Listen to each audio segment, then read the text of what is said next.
Hi, welcome. This is Dr. John DeMartini. This is one of the most amazing and inspiring shows that you can listen into. If you want to be on the edge of your seats, if you want to open up your heart, if you want to expand your mind, and you want to meet incredible people, stay tuned because you're just about to experience a transformative radio show that will change your life. And you're listening to the Dr. Pat Show that's coming up right next. Welcome to the Dr. Pat Show. Talk radio to thrive by. Powerful, inspiring, and coming to you live, bringing you stories of people like you and me, busting through and living life full out. Get ready to dare to wonder what your life would be like if you knew you could not fail. Hey, everybody, welcome. It's so great to have all of you tune us in and turn us on. What a great lineup here. Wow, it's just incredible to me. It's almost like the sleeping giant has awakened. And I don't know if it's because people got so super creative over the past 30 plus months, or if they are finding a voice that they didn't think they had, and they had to do so. I know that's happened to us. We were like, no, we're not going anywhere. That's not happening. Our doors are not shut, and we're going to find a way. And so we started to grow and expand. But it's like this energy that's like, it's like taken off, right? And out of this comes extremely cool creativity, moments of reference to what was. And that's today. I mean, that's today. I want all of you to really meet my very special guest today, and somebody that I think just did that. You know, Angela Wix, the secret psychic. I love that. I love that. But you're going to hear what that really means. But here's what we're talking about in her crazy good book, The Secret Psychic: Embrace the Magic, Subtle Intuition, Natural Spirit Communication, and Your Hidden Spiritual Life. Why? Because we do that. We do that. It's like, you know, there's one thing. People ask me, how many coming out rituals did you have? And I said, okay, there's the sexuality part, there's the money part, there's this part. Oh, wait. Well, Pat, aren't you intuitive? Oh, no, not me. No, that's not me. And actually, Mark called me out on that on the show last Thursday. I do a show with Mark Anthony, the psychic and the doc. Oh, okay. And Mark's like, oh, yeah, Dr. Pat, she's quite tapped in right there. And I'm like, no, why? Secrets. What's going on? Well, that's what Angela's going to tell us about, because we need to come out.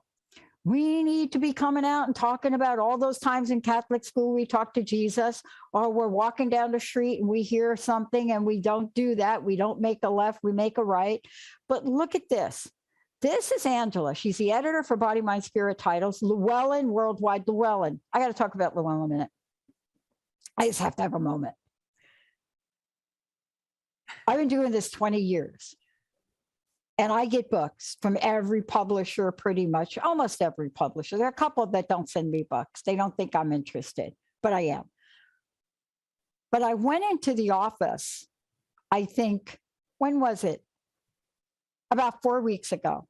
And I got this giant box of books, and I opened them up, and we go through the books and I review all the books. And on the left, I put the yeses, and on the right, I put the no's, and then there's a pile of maybe. And how do I make that decision? It's in the moment I'm in.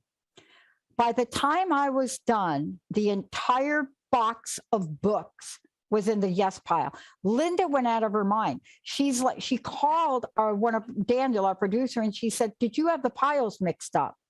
Are you sure that's Pat's yes pile? And they were all from Llewellyn.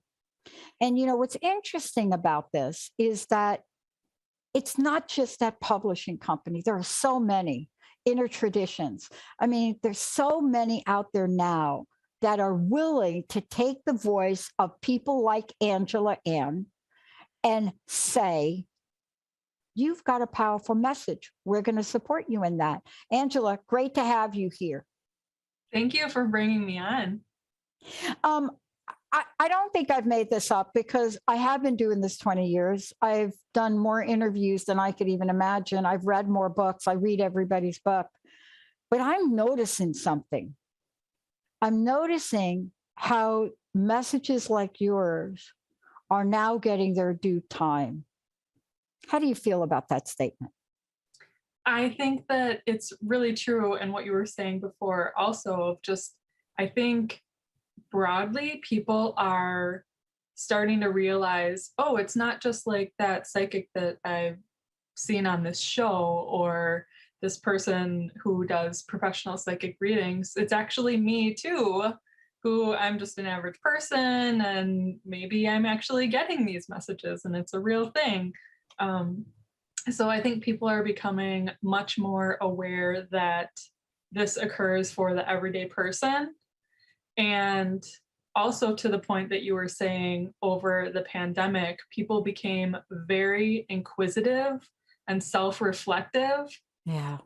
Just from a publishing standpoint, I know that our readership did increase during that time, which makes a lot of sense because we all literally went inside. Yeah. Literally and metaphorically. And I think that self-reflection, you start having all these realizations, and it's just waking people up. I also noticed what publishers and, are more open to now. And, I've done more shows recently on, for lack of a better word, on metaphysical, which is herbal medicine, cannabis. I mean, I've done more shows that would have been so taboo. Yeah. And so why is that? It's because publishers are willing to publish them. They're willing to tell their story. Maybe they've had a change of heart. Maybe they've had a change of management. It doesn't matter. But these books are really filling a gap that the public wants, right? Just like your book. I want to ask you this question. You don't write a book that's called Secret Psychic because you wake up one day and say, hello, I'm just going to be all about this. No. So I got to ask you this question because I know it's in there. And by the way, that's not the only title. It's we're going to talk about embrace the magic of subtle intuition, natural spirit communication, and hidden spiritual life. So this is a big show. But what happened? What challenges? What obstacles, Angela, did you have to personally overcome to get here talking here in this very moment about this topic? These topics have really been a part of me since I was a kid. And I have always been really introverted and also very shy. And I've been kind of a person that really tests the water to feel people out, to feel situations out, to make sure it's safe for me to share about whatever situation, also about who I am, to make sure that I'm not going to get in trouble or be judged or whatever it might be. And that came into play in this side of myself that was experiencing subtle abilities, my spiritual interests that I had, all of these internal explorations that I really wanted to talk to other people about. But in feeling out the situation and testing the waters, I never really felt like there was a safe space for me to voice this side of myself.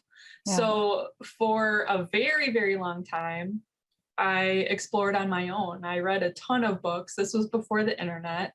And it's crazy that I can say that because it makes me feel very old, but before the internet. So the library was my resource. I would find whatever I could in that way and just absorb people's stories, dive into the exercises, and try to nurture myself in that way, because this was such a strong draw for me and something that was so powerfully an aspect of myself that I knew I needed to explore. So there was just that strong sense of alignment, and also just that secrecy, because I knew just from subtle messages that I was getting from society and from other people around me that it wasn't okay to be sharing these types of things. So it was secret for a very long time for me. And it wasn't really until I was in my 20s, almost into my 30s, where I started taking classes and actually meeting up with people who also had these interests and starting to feel like I could talk with other people and learn in public. And then when I got the position at Llewellyn, that just blew the doors off, where Yeah. it's like, oh, I'm in a community now. Yeah.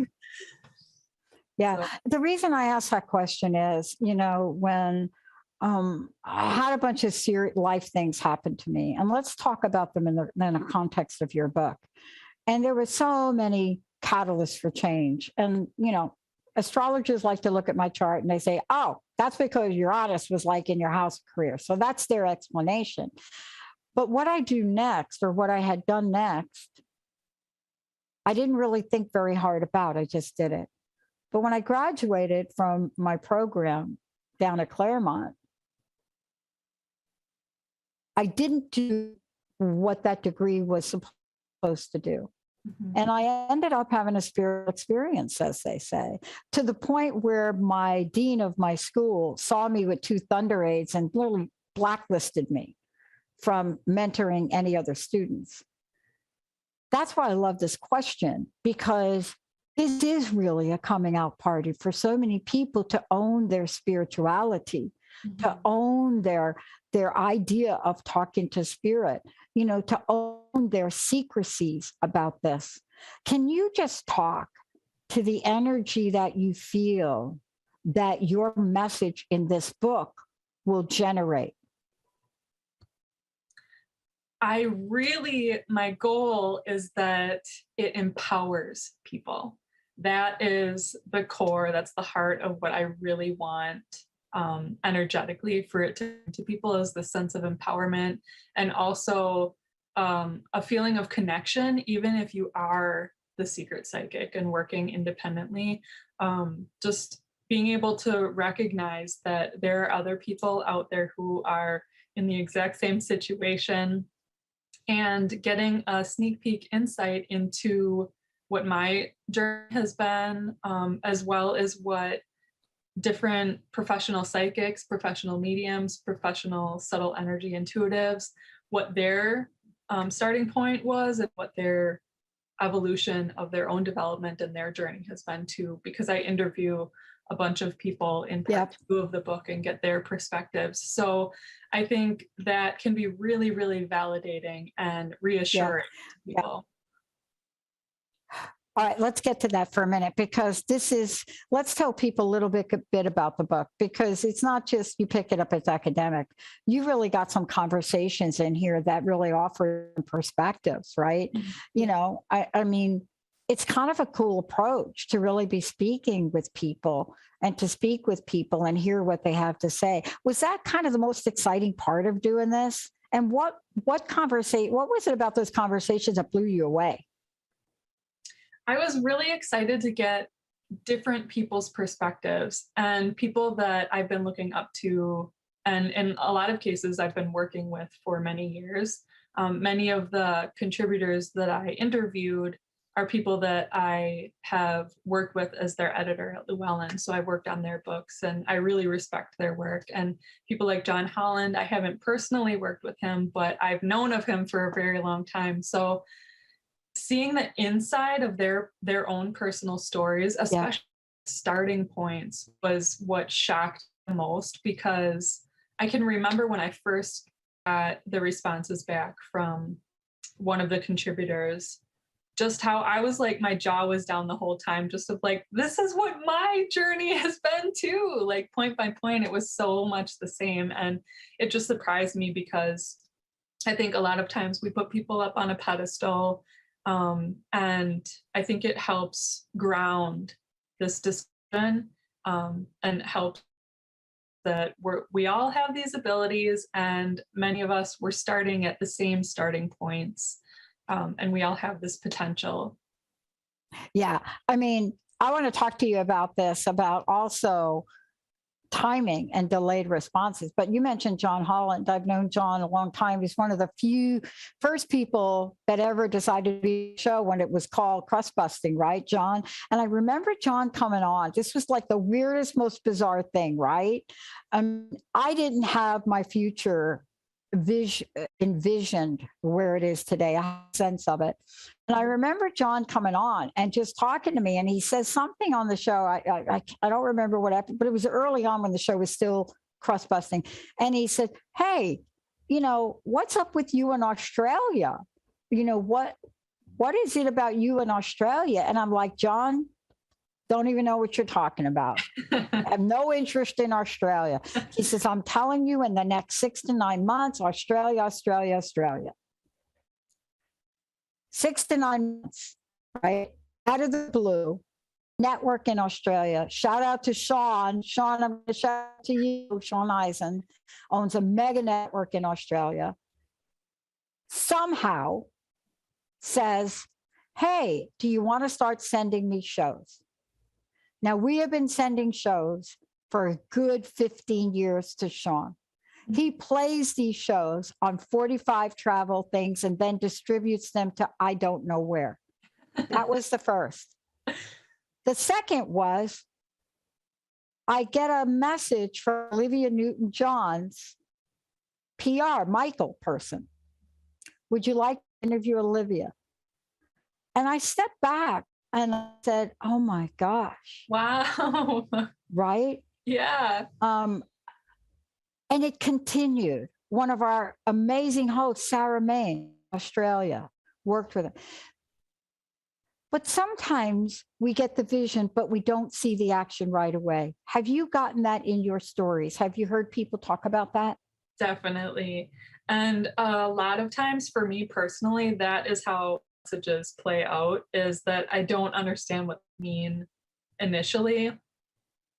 But I would say, as long as you let spirit know, like, okay, I'm open to hearing more. I don't quite get it, but keep going.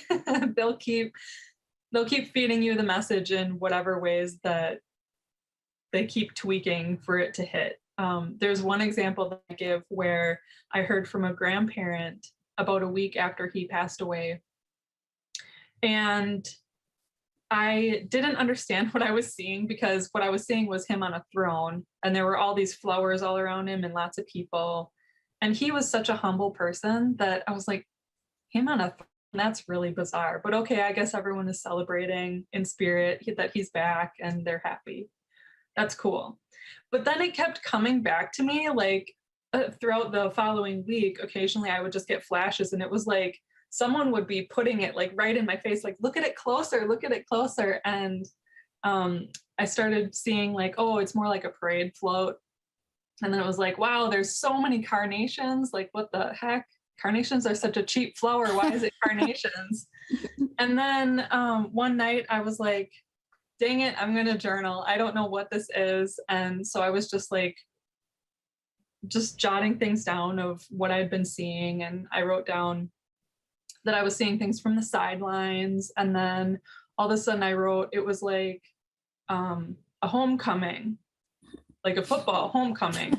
And I just stopped and I looked at it like, oh my gosh, homecoming. And one of the things that I always associated with him was football. Like, that's what I always saw him as, because he loved it so much. And so that was his message. It was homecoming. It was this football theme. And then he was also homecoming. So it just shocked me, but I didn't understand that at first at all. And it just kept popping up. And eventually, once I sat with it, the meaning came to me. Wow. Angela, one of the things I love, I want to talk to you about when we come back from break. I was surprised, but I wasn't surprised about the way you've written the book. And I just want to talk about a minute and then we'll go to break. And what I mean by that is, when I looked at this originally, and it's really what drew me to it right away, I started to look at how you are communicating and teaching us about this. Everything from those that want to really take the assessment, I call it the assessment, the secret psychic questionnaire, I guess, right? The Q&A. I don't know why I called it assessment.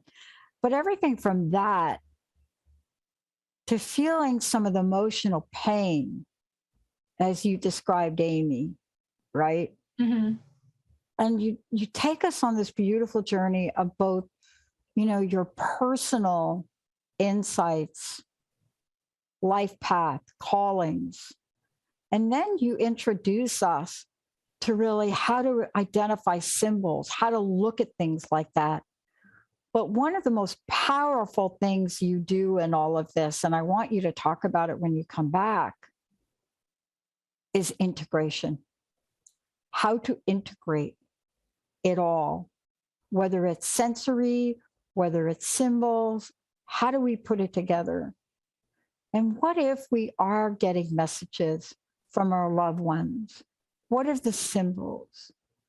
What if we're drawn to things and we don't know why?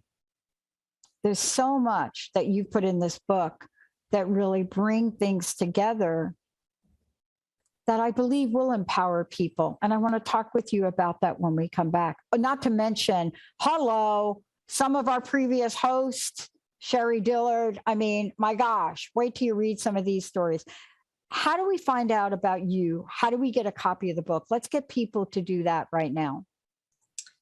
You can find me on Facebook and Instagram. My handle is Angela A. Wix. And then my website is www.angelaann.wix.com/arts. I love it. We're going to take a short break. When we come back, get ready to take the journey beyond symbols, touching the heart, and how to put it all together. But more importantly, the secret psychic is going to help us understand how we trust this. Stay tuned, everybody. We'll be right back.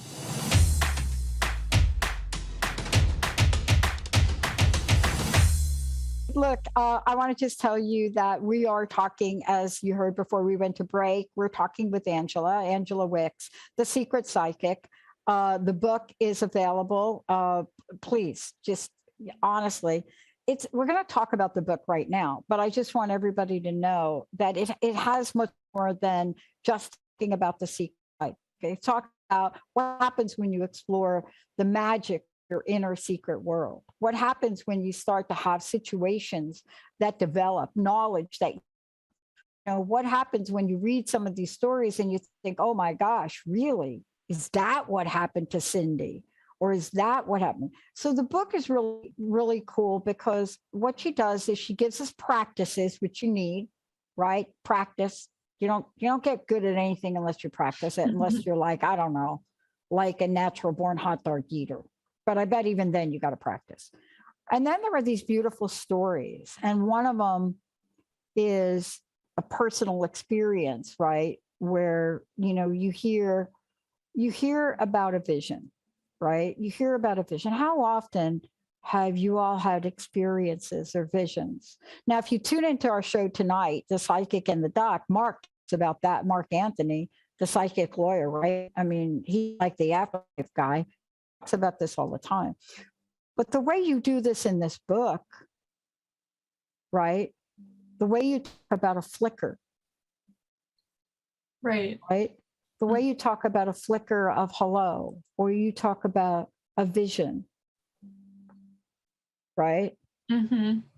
Yeah. And so often it can be easily perceived as our own thought or like, oh, that was a weird thing. And then you move on and you just kind of dismiss it or don't really think on it. But there was one day, for example, on the hour, at each hour for that day, and I didn't realize this until at the end of it, I sat down and wrote it all down. But I saw an animal sign. I saw another animal sign. I had a flash of a vision. I heard, there were so many, like all of these things that ended up stacking on top of each other.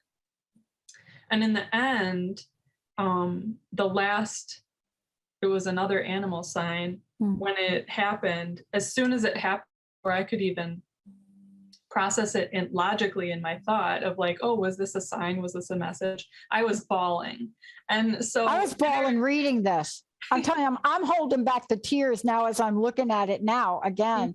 And you just write so beautifully. I was like right there with you. Yeah. Thanks for talking about it. Yeah. I one of the things that I want people to get out of it is in that one example where I was getting message after message after message and wasn't getting it, I was interpreting things as my own thoughts, as my own like mental flickers. But until I had that energetic or emotional reaction where it was like, oh my gosh, this was a message. And then I thought on it and processed. It was like, oh, this whole day I've been getting messages from my sister. And then I realized, oh my gosh, her birthday. And, you know, I want people to start understanding what they aren't understanding. And that's where I think the practices become really valuable, not only in just developing and progressing and becoming stronger in your abilities, but casting out that confusion where you are just kind of like not getting it. And when you don't get things, sometimes it can bring in fear. You're just like, what is this? I don't understand.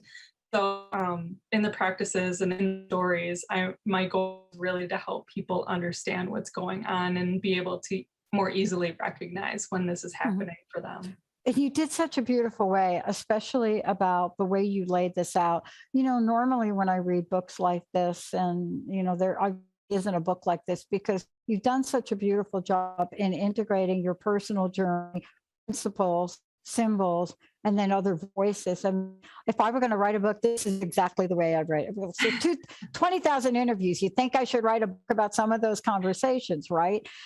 But what I loved about this was you even went so far as to mention influencing physical objects. Right. And I was reading that and I thought, wow, that explains a lot. Listeners are not going to know what I'm talking about. Can you tell the audience what I mean about this part of the book that you wrote?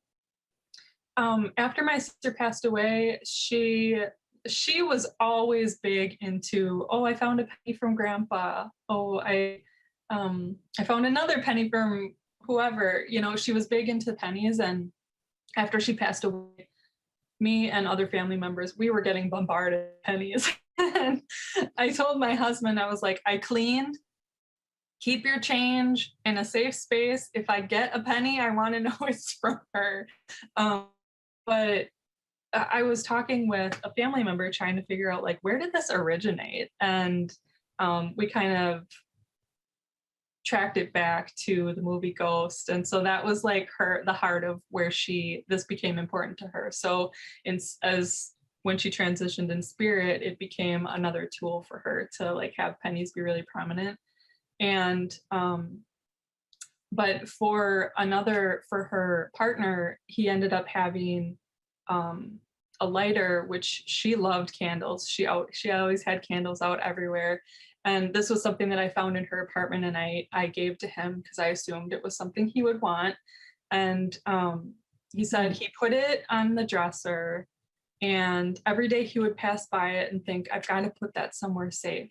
I've got to put that somewhere safe. And he just, you know, he couldn't figure out where to put it, or he just kept putting it off. And then he started noticing it being moved. So, so that was, you know, it was an object that he was obviously paying attention to. So I feel like for her, from her perspective, it was like, okay, this is something he's going to notice if I move it. Mm-hmm. Oh, yeah. I love that we're talking about this. I mean, part of the other thing is you have not left much out. I was really surprised. And especially, you know, when I got to the part in the book where you went on to talk about this, but you use this beautiful heart. I mean, I was reading through the book and I thought, oh, wait, she's still talking about Amy. The richness of what Amy wanted you to share. The richness of this story and how enlivened and enlightened it is. I mean, when I got to the part about channeling and divination, I get asked a lot, where did you study from? I mean, what broadcast? No, I dialed the wrong phone number. That's why I'm like here now. Okay. But when I get behind the mic or headset or whatever you want to call it, something happens. And I don't know if it was Benny or one of the other producers said to me recently, geez, you're like talking about your mom a lot. Can you help us understand? One, people get really afraid of this. They want to shy away from it. They get afraid of the spiritual connection that channeling brings. But the way you talk about it is really cool. Can you talk about the energy of this and how important this is now? Because I think the electromagnetic frequencies are like crazy. And I think the ability to get more of this, not less of this, is happening. I don't know. What do you think, Angela? I think in terms of like the secret psychic, Yeah. one of I lay out all of the fears that to me are the reason why we remain secret. And one of them would be that historically, religious traditions have persecuted or made it even illegal by law for the everyday person to have insight or wisdom or even perspective that they haven't gained from like a priest or the clergy or from people who are higher up in the religion. And I think that that is a big piece of where people have this fear around channeling, because when you are channeling, you're directly tapping into spirit, you're directly connected with family, friends, or just that greater energy. And there's no middle person. You're directly accessing that information. And so I think that is one of the key reasons why people have that fear. And then you even go on to say something really cool. This shows up in the show we do at 4:00 today, 4:00 Pacific with Mark. And it's the one that the connection might be too painful. Right. And I remember this because Linda's my best friend. She's producer. She's actually like why you're here. And she comes to visit. Her family took me in. I really was homeless at 17. And the universe, God organized me to meet Linda, her mom and dad, and they became my family. I was so close to Joan and Bjorn. But Joan had a lot of dragons and dragon lamps. Linda has them too, but she had these two beautiful dragon lamps. And I had said to her, I love those lamps. And she gave them to me. They're beautiful. She passed away. They were in my bedroom. And Linda and I were in the other room, and we must have been like nitpicking a little bit. I don't know, maybe arguing. Mm-hmm. We heard a crash, loud. And we're like, oh my God, did the furnace explode? Got up, walked in the bedroom. One of the dragon lamps had literally, I'm telling you, jumped like it would be on a shelf, like a dresser like this, jumped from the dresser to the floor, didn't get broken. Wow. Didn't get broken, not a single thing. And we asked ourselves this exact question. What does Joan want us to really be talking about here? What is the message? So many opportunities, Angela, right? Mm-hmm. And doesn't your book give us permission to explore them? I really hope that people give themselves the permission. And through reading the book, that's definitely a goal. Because until you give yourself permission, you're really just at a standstill. Or you're just bombarded and it's uncomfortable.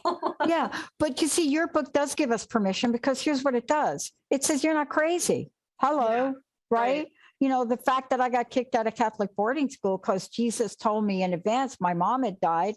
Hello. I went to therapy for like 8 years on that. Mm-hmm. But your book allows us to say, hey, wait a minute. This happened. I want to ask you this, take a short break. I want to ask you this. What was the most like aha part of this book? When you sat down and you type it away, you said to yourself, I cannot wait to write about this. Don't tell me now.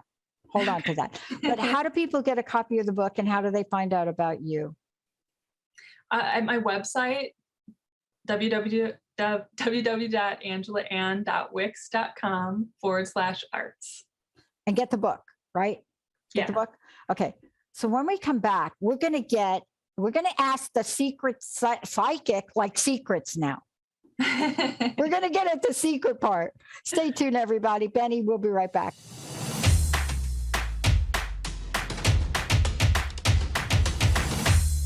Welcome back. Angela Wix, The Secret Psychic. It's really just love this book. I'm not going to get to all of it, but I want to just jump ahead and just let everybody know that really, if you want to find out more about this, go to Angela. Angela, let's get them over to your website again. Please do that. It's www.angelaann.wix.com/arts. Actually, beautiful website. So let me just talk about this. When you go there, yes, you're going to find the book, but you're going to find artwork. It's beautiful. It's a beautiful website. So I just want to just share more about Angela for a minute, because this must be like secret too. This has got to be like a secret. So we didn't even talk about the secret. But when you go here, you're going to see all of her artwork, her books, her writing, all of this.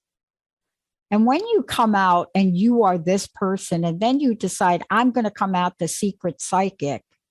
Now I got to ask you, tell us some secrets from the secret psychic that I didn't talk about in the book. One of the things you mentioned, what was so surprising. So yes. Some of the things that felt so good to get down on paper and that kind of clicked in as I was writing were secrets that I kept as a kid. So those are some of my secrets, just like experiences of hearing spirit messing with me, buzzing in my ear, or instances where I felt other people's feelings and did not understand what was going on. So I kind of distilled those secret stories from my childhood and things that I didn't understand at all. Because, the world is weird when you're a kid. You're learning what's real and what's not. And I had no context for the things. So I didn't understand them until I was older. And once I started writing them down, it was like, oh yeah, there was this other weird thing that happened too. And this is what was actually going on. So. Now the more I listen to you, the more I'm thinking, maybe I should really talk to somebody about this book. Because I think we blank things out, right? Yeah. Did the writing process enable you to remember more? Like as you were talking, it did. I remember getting in serious trouble for coming home early from school. My dad used to lock everything from the inside out. You could not get out of the house if you were in, okay? You can only get in one way, through the door that I was in. Everything was locked. Everything was locked because there were no keys. Couldn't get out once you're in. This is the guy that also cemented the green grass. But I remember coming home and I walked into the basement where we had us girls slept downstairs. And I walked in and I saw 3 people, all in like brown sepia, a man, a hat, old school, funky, a woman, funky, and a young girl. They looked so real to me. Mm-hmm. I went screaming at the neighbors. They called the police, surrounded the block. Everybody comes in. There was only one way in and one out. Nobody in the house. Wow. I got punished for a month. Oh my God. And of course, sent back to Dr. Jacoby. But see, these are important things to share with people, Angela. Mm-hmm. I want to ask you this next question. You interviewed a lot of people. I mentioned, really great people. Any stories from them where you said, really? That for real? I think about Sherry Dillard and I like, really, Sherry? But you must have had a couple of moments of those.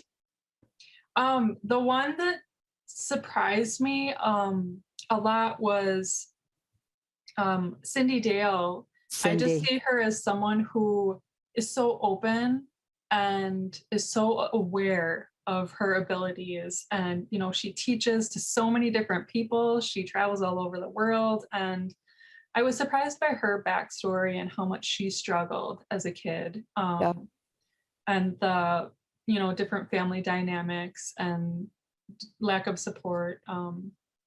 So that was something that surprised me, not only with her, but with some of the other contributors too, just for the fact that they're so out there now. Like there's no secret, they're out there and they're doing this. And they came from circumstances that often were not supportive to who they were and what they were experiencing, which made it a lot harder when this is already kind of challenging when you're learning on your own. Yeah. May I also mention how you did this? Because I don't think people will get. What I loved about this is you kind of did it. I'm like a little researcher at heart. I hate to admit that, but it's like true. If you saw my dissertation, it is done like that. But you asked them questions and then they answered. And then you ask them another question. And then I love that you did that because you could have taken the other format.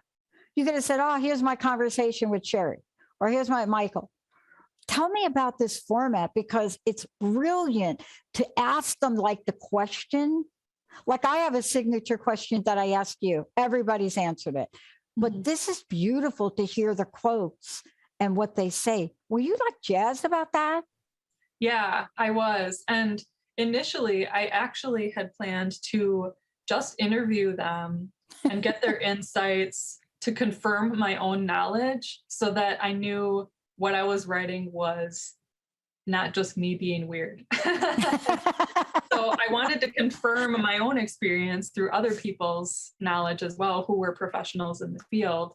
And then I had planned to, in certain areas, maybe interweave some of their responses into the body text. So it would have all just been part one of the book, basically, and there wouldn't have been a part two. But when I started getting their answers back, it was like, wow, I want people to see this exact quote. And I want to see how, I want them to see how this person's answer compares to this other person's answer. And so that's why I put it with the question and then the answer from Melanie, the answer from Cindy, the answer from Granddaughter Crow. So it's all in a row. So you can see in instances where, oh, they're all saying the same thing. That's interesting. Or, oh, wow, this person says something totally different that's in contrast to this person. So you can see how in some instances we perceive or experience these abilities in different ways, or we have different beliefs about these abilities. Yeah. I love the question you asked them about books because I grew up basically illiterate. I stuttered. Oh, I forgot to tell you that. Try to sell drugs and stutter.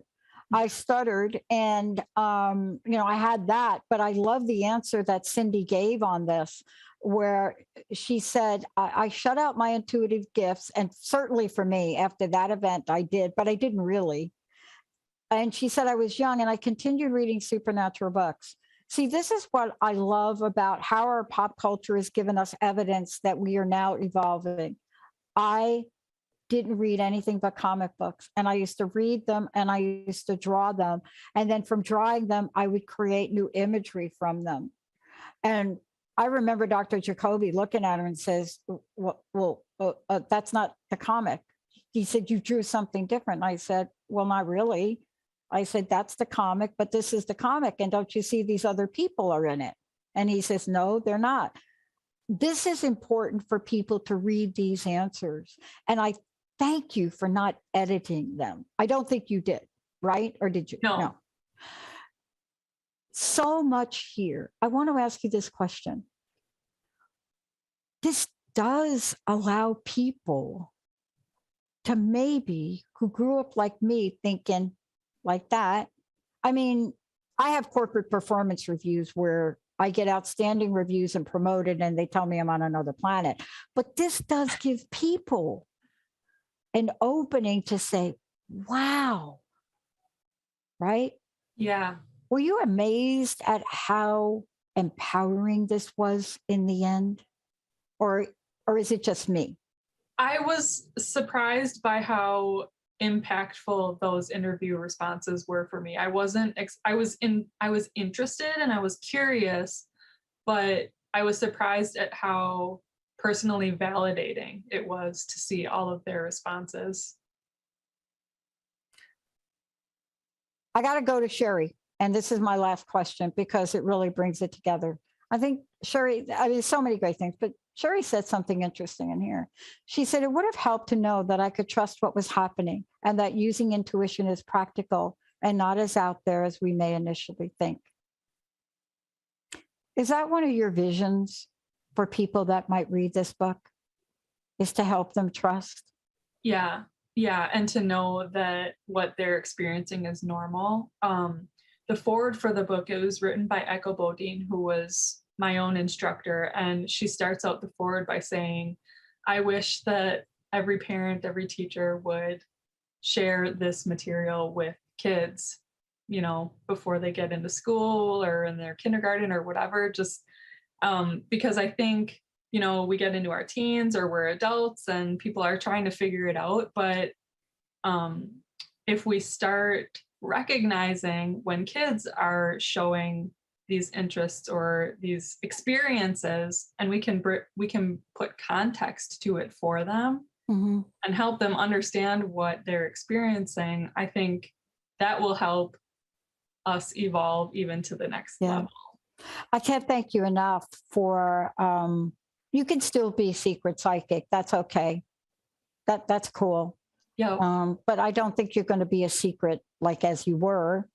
But there's another quote from the book that I think that is so brilliant and what your part of your message is.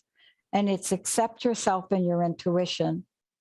You are who you need most. Yeah. If we could just grab a little bit of the wisdom that you bring forth in this book, and we can trust it, we will be able to do amazing, unbounded, beautiful, gifted, grateful, kind things in the world. And I hope you write a second book. Thank you. I hope you create some oracle cards from this. Oh, that's a good idea. Because if you don't do it, somebody else will pick up this book, because I'm just reading a couple of quotes, but you can literally take what these contributors gave and said, and your story. These are what we need to wake up with every day, Angela, and be reminded of. We really do. And I can't thank you enough for sharing some personal. I'm telling you, I cried a lot during this book. I'm sorry, but I'm also not sorry. No, don't be sorry. Don't be sorry. I didn't cry for 40 years. So crying is good for me. Yep. What's your personal message? What would you like to leave us with today? I want people to know that you can be empowered with these experiences, with your subtle abilities, and also you aren't alone in this journey. It's fine to stay secret in it forever or just for now. And once you start feeling like you want to share with other people, I get into that in the book for how you can do that in a really safe and secure way. So I hope that you have joy in these abilities. And I want to mention, if I could, thank you for that message. This is not the only book you've written. There are other books. There are other things on your website. How do people contact you if they want to email you, perhaps ask you a question, any of that? I have an about page on my website, and there's a contact form there. Sweet. And I also do review my direct messages on Instagram and Facebook. Thank you so much for everything you're doing. Thank you for really opening a door for so many people that are painfully suffering with their gifts and talents. Thank you, Angela. Angela Ann Wix, I'm Dr. Pat. I want to thank all you all for tuning us in, turning us on. Again, please take a look at this book. It's available on Amazon, by the way, and you can get the hard copy and you can get the Kindle. And I'm hoping like maybe she'll do an audio version, but I mean, if she needs help with the studio, we can help her with that. I just keep giving you more stuff to do. Yep. I gotta have the audio version. Yep. Thank you so much, Angela, for everything. All right. Thank you. You bet. Benny, thank you so much. Olivia, thank you. William, Jacob, thank you. And to the best audience, like, yes, 20 years, the best audience ever. Don't forget tonight, The Psychic and the Doc, 4 o'clock, Transformation Talk Radio. Dr. Sharon Martin, the straight talking shaman, Maximum Medicine. We'll see you there.